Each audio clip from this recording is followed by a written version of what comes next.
Yeah, we are live.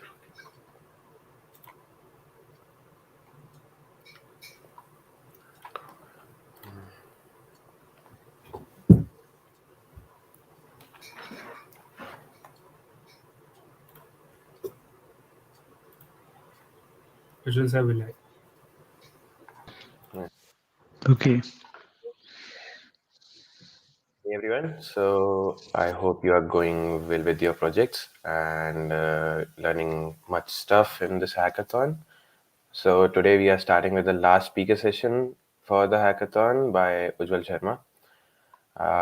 For now, I would like to invite Arpit to tell something about one of our sponsors, that is DigitalOcean. Arpit. Yeah. Hi guys. I hope your hackathon is going well so far.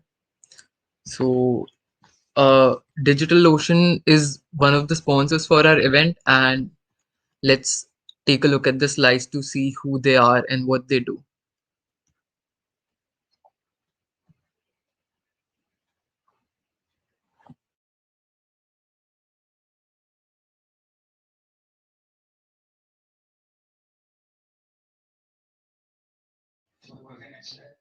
Yeah, okay. We can come to the next slide.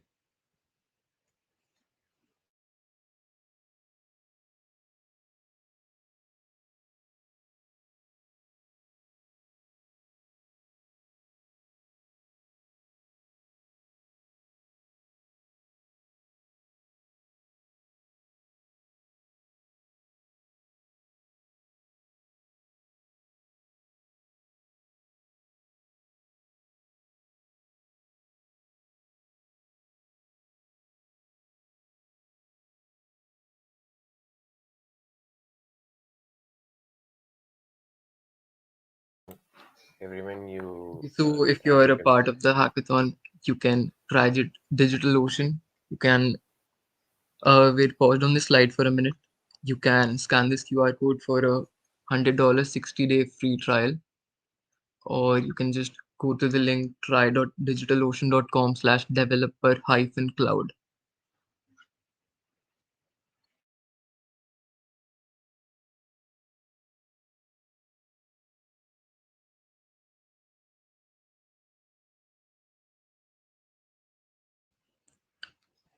Okay, so now I would like to invite Ujjwal Sharma to the stage to give his talk. Sir, Okay, thanks. Can we show my screen? Okay. Hello everyone.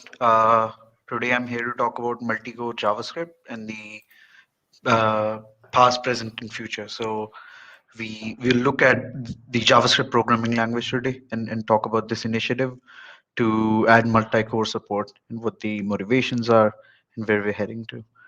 A little bit about me. I'm Ujjwal. I used to be in OSDC a while ago, uh, and I am now compilers hacker Regalia. I am also TC39 delegate. TC39, if you don't know, is the committee that uh, works with JavaScript and standardizes the different uh, new features that come to the language. So this is where this talk comes in. We're focusing on making JavaScript a multi-core environment and how we're going to do that. Apart from that, I do a bunch of stuff in the JavaScript space also, and I am a speaker. Barakalia, I just mentioned that I work here. It is a software consultancy in Spain, in Galicia. It deals with free software. We work on a bunch of cool things and also works on standards organizations and web browser projects and so on. Yeah, and one thing that I wanted to mention before we get into the thick of the topic is that this is not my own work alone. This is the combined effort, the work that I'm going to talk about today of many people and organizations. So why multi-core JS? First of all, uh, I I hope you're doing well with the hackathon, and some of you maybe are running JavaScript. So if you write the JavaScript language, why would you think we need to change it for multi-core? JavaScript, the language was designed in 1995. That was not 16, actually. That is 26 years ago, 27 now. Uh, and yeah, that's probably older than most of you. And it was an old language in an old world, right? So CPU hardware was scaling back in the day with frequency. So you get bigger, beefier CPUs with more frequency, and now you don't anymore. And new chipsets like the ARM processors scale in a different way. And if you're using any phones right now, you have this uh, new CPU that is running a number of different cores rather than having a lot of frequency. The client side, at the same time, apart from just the web clients, are moving to the web. So things like Electron and React Native make sure that everywhere people are moving to the web for clients.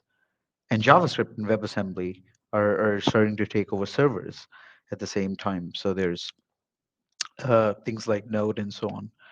Another example for WebAssembly would be Fastly and Cloudflare's edge computing models, where they run WebAssembly on the edge. It's important to expose hardware capabilities to the software. So if you have uh, certain different kinds of CPU hardware, the software should be able to make the most of it. Why should you care? If your users own a mobile phone, then you should care because they are running these CPUs where JavaScript is not taking up the full. It doesn't pack the punch that it could because it's not completely utilizing the CPU.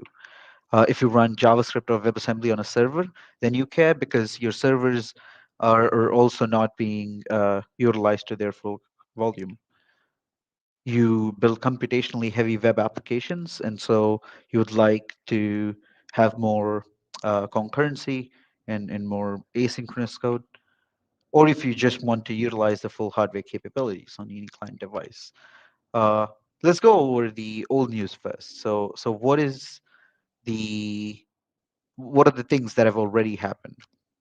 We have high-level async constructs that allow work in the background. We have workers, so we have service workers and shared workers and all these different worker solutions that allow us to do these things. We have post message, which can allow you to post messages between workers.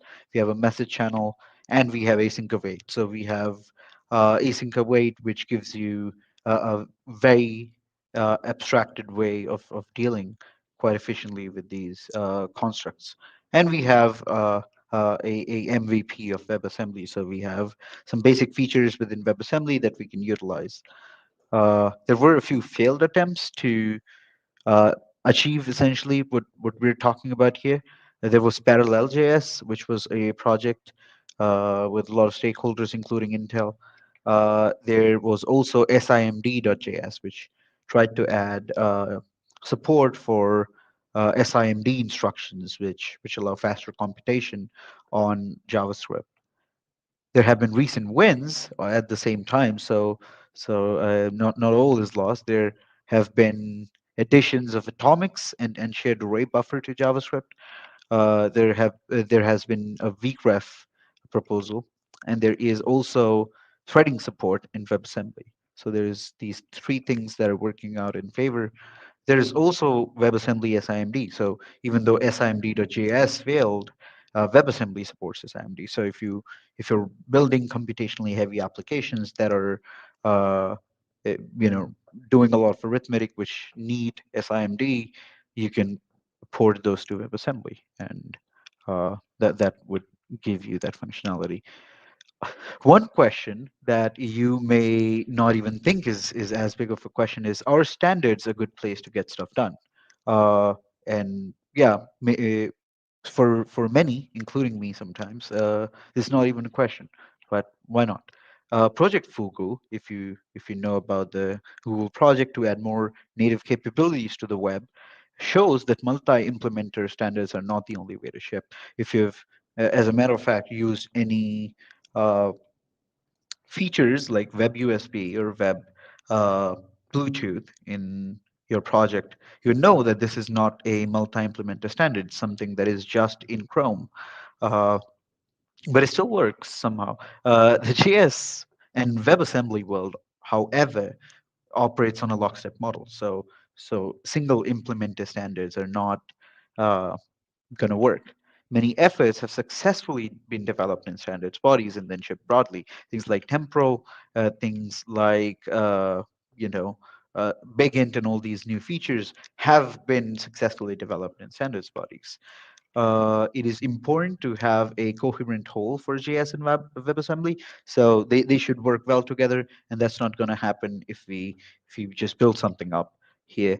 And JavaScript and WebAssembly teams have also been historically more conservative about implementing non-standard things than, say, Chromium, which is more, say, willing to go for these features. When this path was not taken, for example, in parallel JS and in strong mode, this is assumed to be a mistake. So uh, uh, there is very strong support for standards bodies in this space. So having been talked about uh, all that background, let's move right in. So let's talk about what is this concurrent JS? What is this vision for the future of JavaScript? So first of all, just to give you a little background about how concurrency works in JavaScript right now, let us talk about the two concurrency models that we have. So first of all, we have the web-like model where things are run to completion like workers. So you don't have a thing that is a unit of code that is running and you can tap into it still is run to completion. So you just throw in a bunch of code and say, uh, just let me know when you're finished, like workers do. There is message passing, like we have in post message, and there are asynchronous APIs like promises and all these things to sort of facilitate the best part about this concurrency model is that there are no data races and there is full data isolation. Uh, However, there is another model called a thread-like model, where we have synchronous, sorry, APIs, and we have manual synchronization between them, so that we need things like atomics to be able to do that. There are data races, and there can be data races. I mean, there don't have to be, but there is the possibility of data races, especially because they have shared memory, including things like shared array buffers. Which is the classical way to do shared memory here. To give you a diagram, this is how the web-like model kind of looks. You have different banks of memory, and each of them have an event loop. So think of this as each being one instance of a JavaScript engine, and this has a heap, and this has its own event loop. And all these event loops may be talking to each other during different ways, but they're just completely distinct. The thread-like, however, has a bunch of memory still, but then each heap can point into a block of shared memory. And these shared memory accesses need to be protected by locks and atomics and so on. And these different threads of execution are moving in parallel then. The reality in JavaScript, unfortunately or fortunately, is quite a bit different. We have a weird mix of both of these things, and that might make it complicated to see how things work. But let's see what are the goods and bads for the web like. The goods of web-like start with the ease of reasoning and using it. If you've written JavaScript before, I probably bet that you have used uh, things like promises and workers because they're very simple to use and understand how they proceed. They're causal, so everything that you write happens one after the other. There's no causality violated.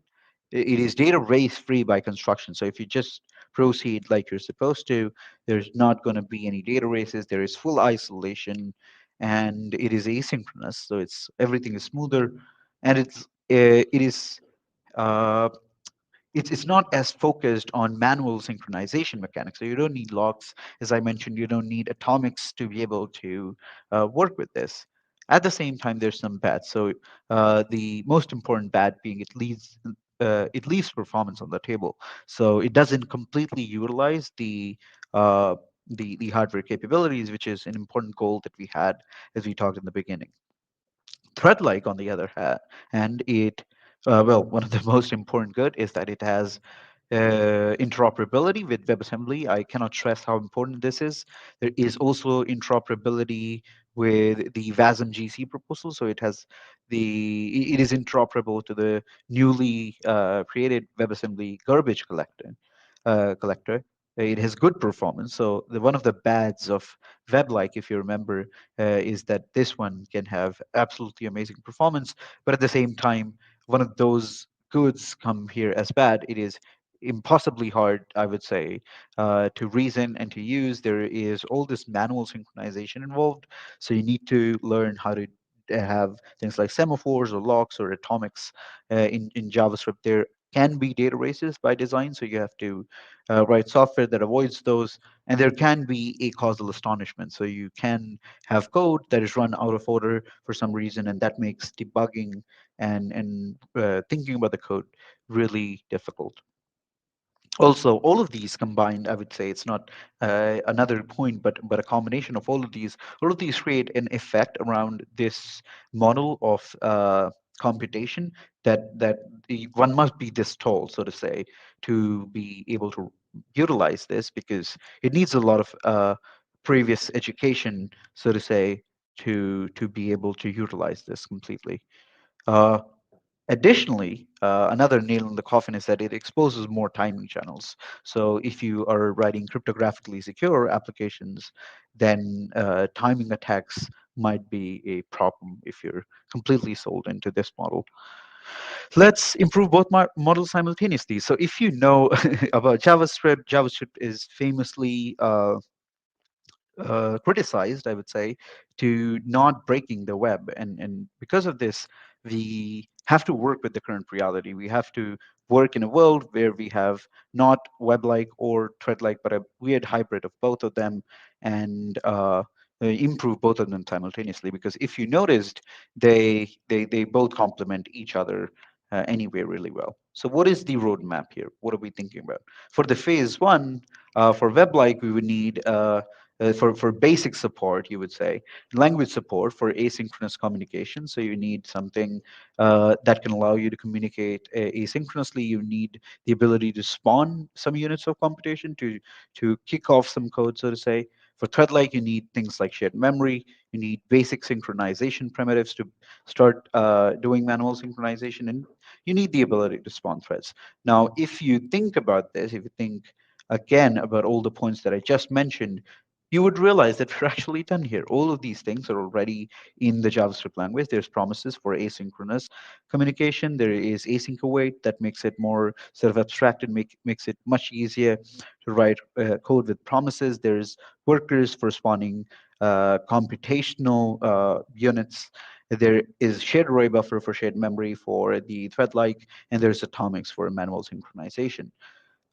So let's just completely move on to phase two, which is what are we doing right now, and not what's already been done yet. So for web-like, one thing that we really need is ergonomic and performant data transfer, and going beyond just transferring data, we need ergonomic and performant code transfer. So we need the ability to transfer code, which is, as you would see in the next few slides, is something that we just do not have it in JavaScript yet. On Threadlike, we would need higher level objects that allow concurrent access. So you can write concurrent code that can work with these objects and do it in a way that avoids these data races that we have. And we need higher level synchronization mechanisms. The synchronization mechanism that we have right now, Atomics, is very low level, and it's not very intuitive to use it. So we need something more higher level than that. Uh, Phase two, as you might have noticed from what we just talked, is designed to address the biggest observed pain points, the pain points that people have right now when writing concurrent JavaScript, which is, first of all, transferring data is expensive. We have very limited transferable objects. We can not easily transfer objects. We can transfer strings, which limits them. So every object needs to be serialized and deserialized at both ends. This means that once you're deserializing the object from a string, the reparenting of prototype is very weird. So it's not very reliable to transfer objects like this. They're often copied. So yeah, this deep copying of data takes a lot of time for big objects. Transferring data is also ergonomic. So not only is it expensive to do, it's very hard to do. It often requires, as I just said, serialization and deserialization. So you have to transfer it into JSON or some other format. You have identity discontinuity. So if you get the same object back from the channel, then these would not be the same objects anymore, which your code might want to depend on. Also, transferring code is basically a practical impossibility. We can transfer strings, but we cannot transfer code. And we can transfer code in strings and run eval, but that's not the best way to do this, right? So we have a proposal for that. And this proposal is called module blocks. It aims to solve the problem of ergonomic sharing of code.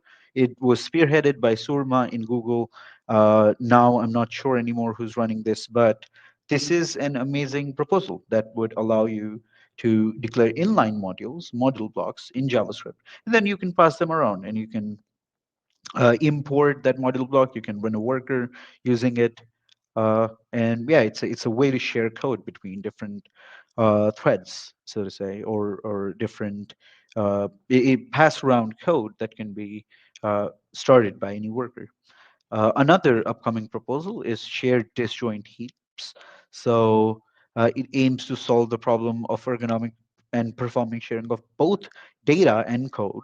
So the idea is that it lets developers separate their heap into regular heaps and shared disjoint heaps that can be referenced by different running threads of execution.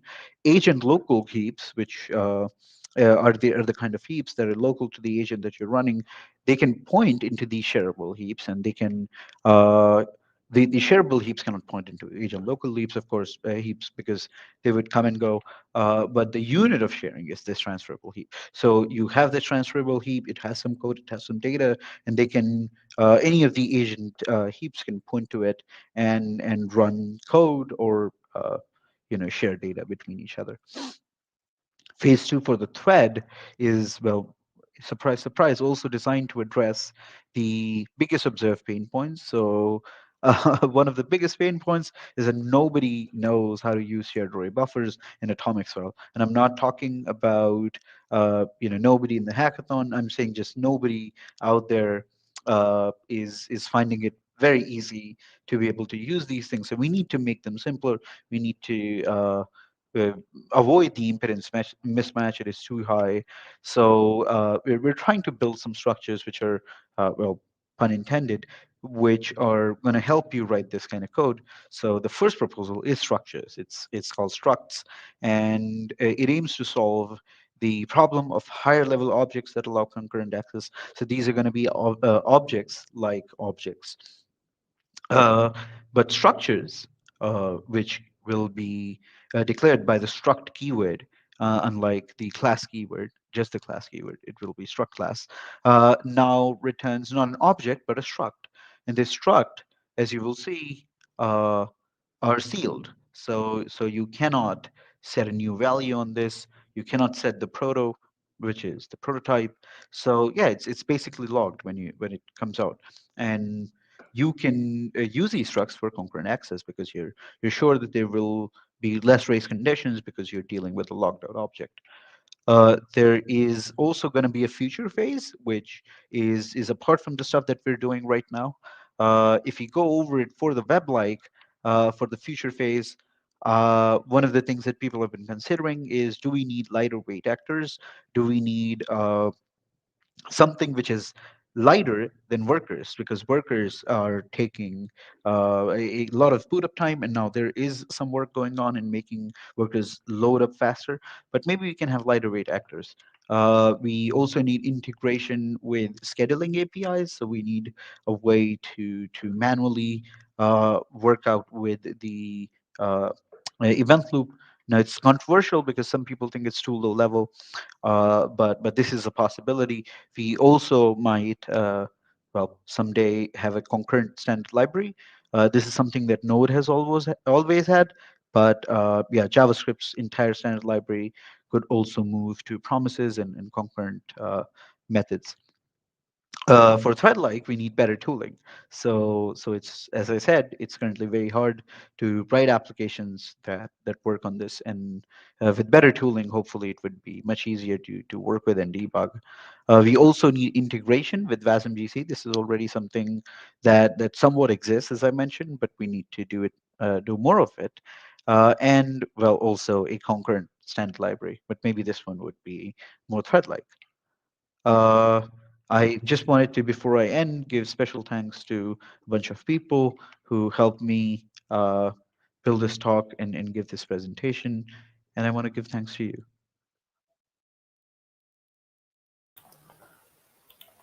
Thank you very much, sir. This was a great talk on Multicore JS. So now I would like the participants, if they have any questions with the speaker or anybody else in the session, then they may go on.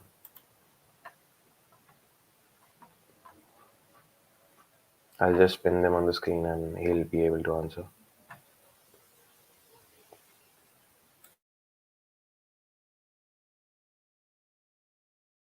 Okay, so we have the first question. Can multi-core JS applications be used in web? Yes, so yeah, that's the idea. Uh, one of the biggest teams that are championing this is the team behind things like Google Docs, and there's many people who are writing really heavy applications in web, and for them it's very important that multi-core JS be something that is applicable for front-end web applications and can uh, run heavier applications on lighter devices like mobile phones. So you wouldn't need things like native applications because of how many capabilities can be utilized on just a browser. Okay. Any other questions?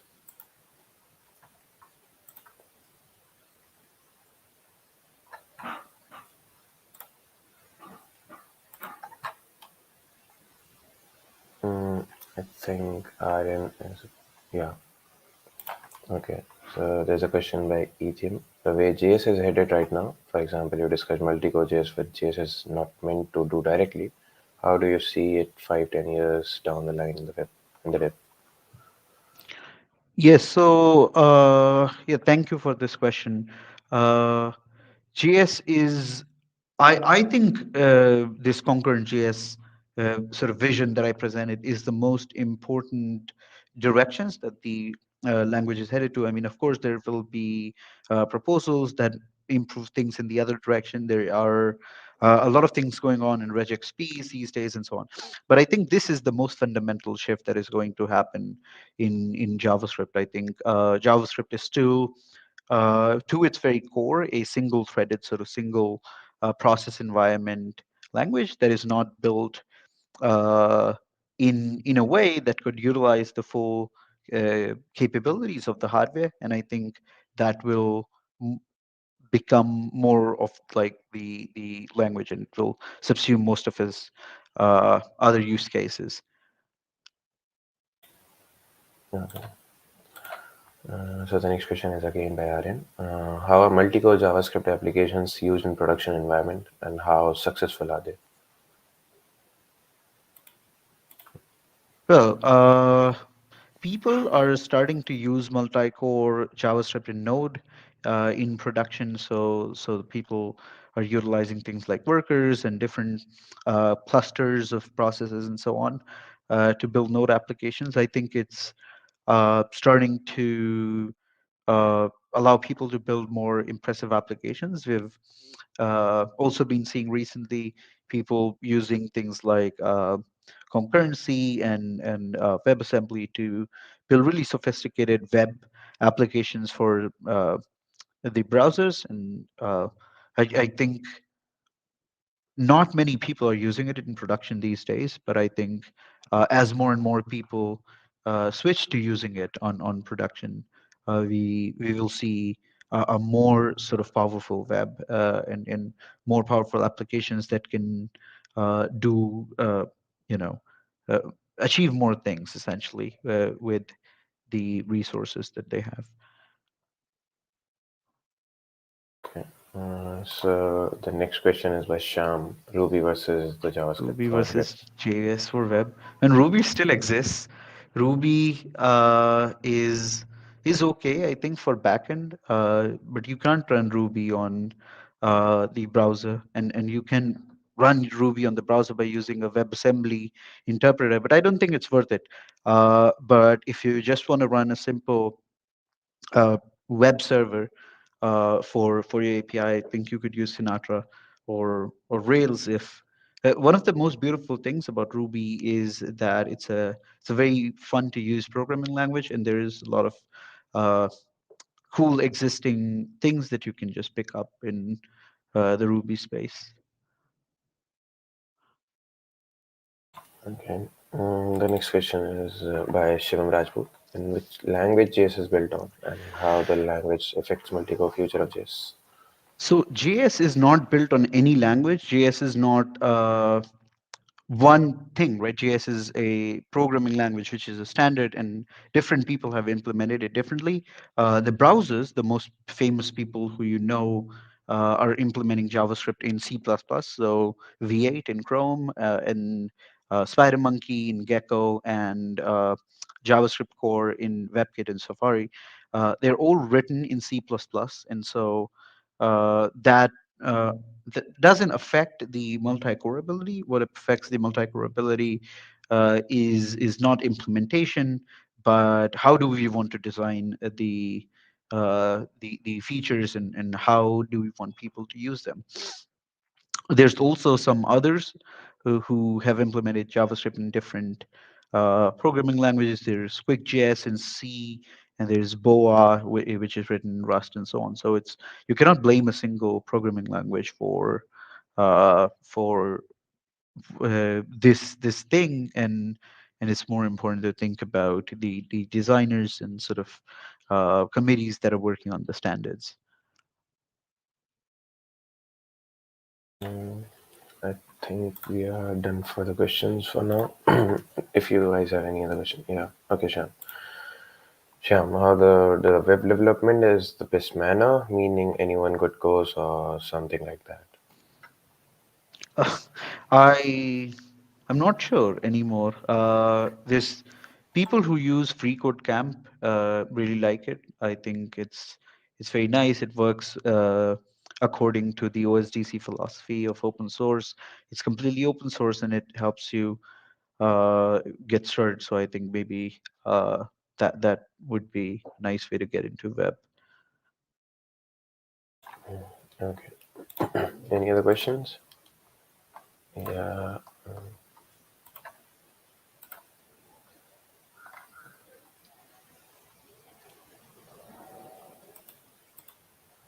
Yeah, there's a question by Faded Gravity. When multi-core JS is fully implemented, it would reach a point where we could run entire applications in a browser, and they would become the one-stop destination and could entirely change the development landscape. Ran out of the character limit.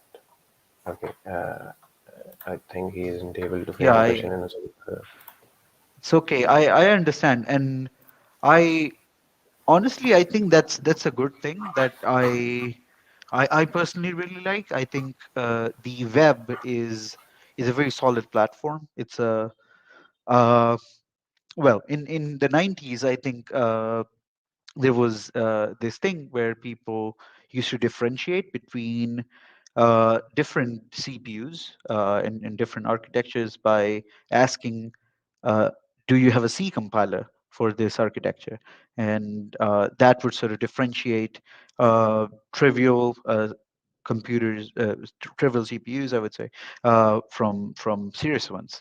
And I think the same applies to systems and operating systems and so on. Today, where do you have a web browser? And I think if one does, then they have so much uh, stuff that they can access because of how the universal web platform is, and anything that can run a web browser can run anything. Uh, So I think that's amazing. But we have TVs these days that can run web browsers, and now they can, stream YouTube or something. So yeah, I think it's a good idea to have a strong platform that is the web that is standard across all devices, and you can build applications that can run everywhere from toasters to computers. Great. Any more questions, people?